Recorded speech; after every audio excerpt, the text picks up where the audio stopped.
नमस्कार विद्यार्थी मित्रांनो, मराठी बालभारती इयत्ता तिसरी यामध्ये आज आपण पान क्रमांक 2 वरील वर्षा सहल चित्रवर्णन या पाठामध्ये दिलेलं आपण चित्र पाहणार आहोत आणि त्या चित्रामध्ये आपल्याला काय दिसते याचं आपण वर्णन करणार आहोत, तसेच लिहिणार आहोत। तत्पूर्वी आपण जर आपली शाळा या YouTube चॅनलवर नवीन असतील तर सर्वप्रथम या YouTube चॅनलला सबस्क्राइब करायला विसरू नका। चला तर सुरुवात करूया आजच्या व्हिडिओला। पहा, आपल्याला या चित्राचे निरीक्षण करायचं आहे आणि या चित्रामध्ये आपल्याला काय दिसतं आहे ते आपण लिहायचं आहे। तर आता आपण लिहूया। पहा, चित्रामध्ये शाळेतील लहान मुले पावसाचा आनंद घेत आहेत। काही मुले पावसात भिजताना आनंदाने ओरडत आहेत, तर काही मुले नदीच्या संत वाहणाऱ्या पाण्यात कागदाची होडी सोडून खेळत आहेत। पाठीमागे एक सुंदर धबधबा वाहत आहे आणि तिथूनच एक लहान नदी वाहत येत आहे। आजूबाजूला हिरवीगार झाडी, डोंगर आणि रंगीबेरंगी फुले उमललेली दिसत आहेत। नदीकाठी एक मोर देखील दिसत आहे।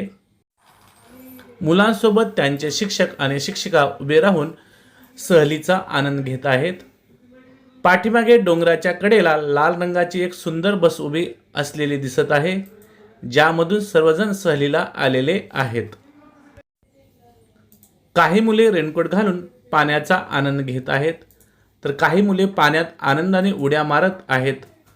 थोडक्यात सांगायचे तर हे चित्र पावसाळ्यातील निसर्गरम्य ठिकाणी आलेल्या एका अविस्मरणीय आणि आनंदी शालेय सहलीचे आहे।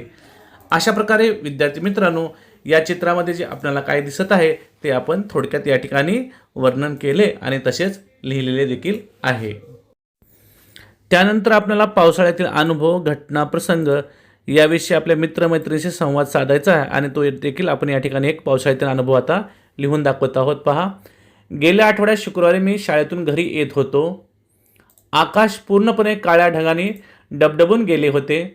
थंडगार वारा सुटला होता आणि झाडे आनंदाने डोलत होती। मी घराच्या जवळ पोहोचणार इतक्यात अचानक कडकड असा विजेचा आवाज आला आणि टपटप करत मोठा पाऊस सुरू झाला। माझ्याकडे छत्री नव्हती, त्यामुळे मी जवळच असलेल्या मंदिरात उभा राहिलो। माझ्यासोबत माझे 2-3 मित्रही तेथे आले।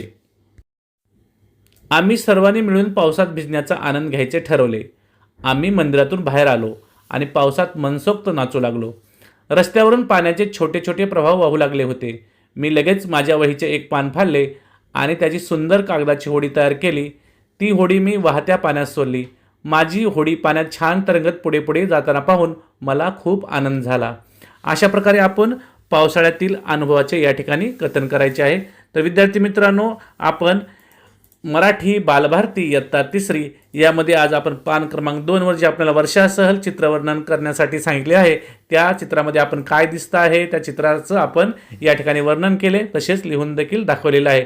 मला आशा आहे तुम्हाला सर्वांना हा व्हिडिओ नक्कीच आवडला असेल। तुम्हाला जर हा व्हिडिओ आवडला असेल तर आपली शाळा या YouTube चॅनलला सबस्क्राइब करायला विसरू नका। पुन्हा एकदा भेटूया एका नवीन व्हिडिओसह। तोपर्यंत सर्वांना मनपूर्वक धन्यवाद।